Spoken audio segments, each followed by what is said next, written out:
A local family pleading for help after critters invade their home. All I'm saying is it's the biggest raccoon I've ever seen in my life.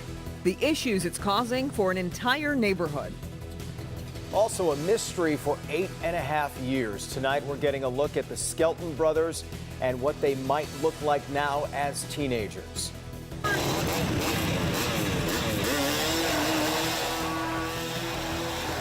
And for the second straight day, a group of ATV riders hit the streets of Detroit performing dangerous stunts, and this time, police were even on the scene. Live from downtown Detroit, Local 4 News at 11 starts now. Let's begin tonight at 11 with Detroit police trying to piece together what happened on the west side after a shooting victim crashes his truck. That man was trying to get to the hospital for help when he hit a pole. Our Mara McDonald is live on West Grand Boulevard tonight. Mara, this is where it all ended, right? Kimberly, exactly. That man came barreling down 14th Street right here, lost consciousness, smashes right into this utility pole. You can still see pieces of debris from his truck are spread out all over the place. Now, when EMS got out here, he was dead, not from the crash, but from a gunshot wound. Detroit police were dealing with two crime scenes about 4 blocks apart for hours tonight. But the story begins here on Lothrop. One individual was shot. He's an adult male. That man was part of a work crew which had been rehabbing this house for months. He was in his white pickup truck when someone came up. There was a discussion and then shots fired. He was shot in the chest area. He hit the gas and was trying to get himself to Henry Ford when he rounded the corner and crashed. It was just a straight, direct boom contact against that pole right there. So that's when everybody came out running. Witnesses who ran to help saw the man behind the wheel covered in blood, both from the gunshot wound and the force his body hit the windshield with when he crashed into that utility pole. When I walked over there, he was still alive. He just had a lot of blood rushing and gushing from his mouth. When EMS got here, he was dead. Back on Lothrop, police cordoned off the street where a shell casing and gun were found and got the dogs out to track the shooter. Back here live, despite that track, still no shooter in custody. We're live on Detroit's West Side tonight. I'm Mara McDonald. Back to you. Okay, Mara.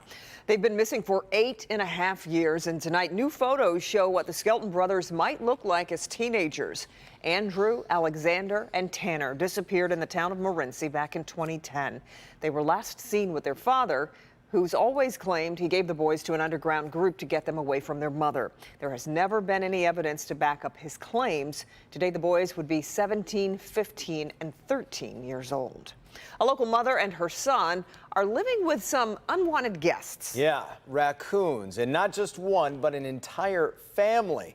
Neighbors say they're the biggest critters they've ever seen, and it's tough to argue when you see this video. Things have gotten so bad, the mother reached out to Local 4 for help. Jermont Terry is live on Detroit's East Side tonight. Jermont, how long has this been an issue there? Well, Jason, these four-legged creatures have made their presence known in the last couple of weeks. And let's be clear, raccoons are somewhat common in neighborhoods, but you do not expect to share your home with the raccoons. And that's exactly what this woman living here off Morance is dealing with. She claims she has unwanted roommates, and she's over it. We all hear a few noises every now and then in our homes. It's always been noises behind the walls. But the sound coming from the walls of Tara Ford's rental home are too much for her. It's loud to the point where you can hear it over the television. I've took a broom and knocked on the floor trying to scare it or whatever. I don't know. On a scale of 1 to 10, it's like an 8. And she's convinced this is her problem. Oh my goodness, yes, he's the size of a dog. She filmed this raccoon climbing out of the garage, and neighbors have seen an entire family. The super large one that looked like a baby cub is one of those, and it's about 8 to a dozen little cubs that's like this. They've all been spotted climbing inside Tara's house. There's 2 families over there. It's humans and raccoons. How is he getting in my house? I don't understand. It's believed these open vents are the entry. Tara notified her landlord back in March of the problem. And he said for me to have someone do it, and whatever the cost is, he'll take it out of my rent. But no one's going to mess with raccoons, though. Including the city. A City of Detroit spokesperson says the city is not allowed to trap raccoons, so it falls back on the homeowner, in this case, Tara's landlord, who she says is leaving it on her to tackle. Raccoons are dangerous. They will fight you. They carry diseases. I have a small child, it's 4, and I have kids that comes over to play with him. They can't come out here if we have raccoons that size.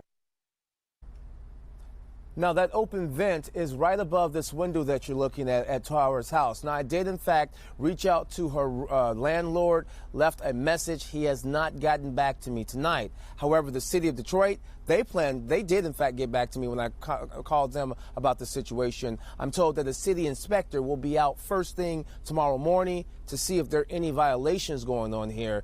Since they can't trap the raccoon, maybe, possibly, they could find the landlord to get this problem fixed. Reporting live on the city's east side, I'm Jermont Terry, Local 4. Yeah, you can't imagine hearing that, and as she said, hearing it over the TV. That's something else. All right, Jermont, thanks.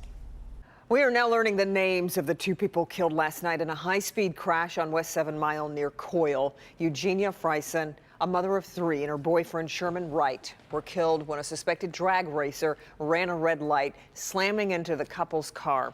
Police say and neighbors say racing is a constant problem in the neighborhood. The suspected driver is in custody. Police are looking for the other drivers also suspected of racing. Well, check this out. ATV and dirt bike riders return to the streets tonight with their dangerous stunts, this time right in front of police.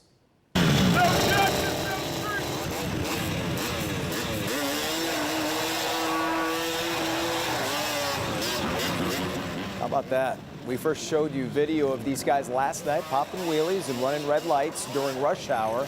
Despite the dangerous moves, they have support out there. Down mini bikes, dirt bikes, and four-wheelers. They're putting motor vehicles downtown. They got the little scooters, and those have motor vehicles. I don't think they should treat mini bikes and the four-wheeler guys any different. Police say what the joyriders are doing is illegal, and of course it's a sensitive issue right now as a former state trooper was just sentenced for firing a taser at a teen on an ATV who crashed and later died. Tonight, the governor of Alabama has signed into law the most restrictive abortion bill in the country. The controversial law could punish doctors with life in prison sentences for performing abortions. Governor Kay Ivey released a statement saying the new law may be unenforceable due to the Supreme Court's Roe v. Wade decision that legalized abortion nationwide. The ACLU has already vowed to sue to stop the law from ever being enacted. A Local 4 update tonight. I-75 near Schaefer is officially back open following a gravel hauler that rolled over earlier today. It caused the freeway to be closed for several hours as crews worked to clean up that mess. The southbound Outer Drive exit, though, is still closed.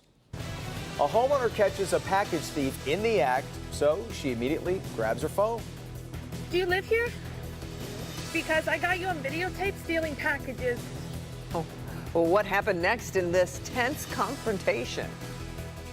It is a bitter custody battle involving Honey the dog, the court case that could bring big changes to how dogs are viewed by the government. And here's Ben. Jason, when we wake up tomorrow morning, no problems at all. Sunny start, temperatures on their way pretty close to average, but it's the afternoon that's going to have us watching the skies. We'll look at a severe thunderstorm threat coming up. And any of his political opponents will tell you L. Brooks Patterson loves a good fight, but this is something entirely different. And he said, I got some very bad news for you. In fact, very bad. Devin Scillian, one-on-one with a longtime Oakland County executive talking life, death, and faith. That's next.